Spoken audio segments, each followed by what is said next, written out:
sa gubat lang nakatira ang mga ahas. Bakit kahapon? May nakita akong naglalakad. Ha! Kunyari mabait, para hindi halatang traidora. May kilala ka? Hindi lahat ng plastic nasa basurahan. Yung iba, nasa friends list mo lang.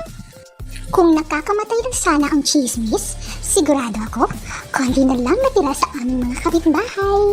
Kapag kaharap mo ko, ang bait-bait mo, di ba? Bakit ang pagtalikod ko? Puro ka nalang panalait at paninira. Akala ko tao ka. Bagay ka pala. Kasi, plastic ka.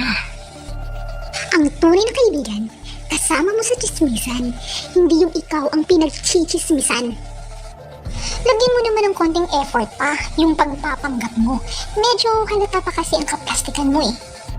Bago mo ipagsabi sa iba ang tungkol sa buhay ko, pwede ba tanungin mo muna ako para tama lahat ng sasabihin mo, hindi yung gumagawa ka lang ng kwento para masiraan lang ako. Ang daming uso ngayon, sana masali din ng hiya challenge, mabawasan man lang ang mga may makakapal na mukha. Ang tunay na magkaibigan ay nagtutulungan at nagdadamayan, hindi nag-iinggitan at nagpaplastikan.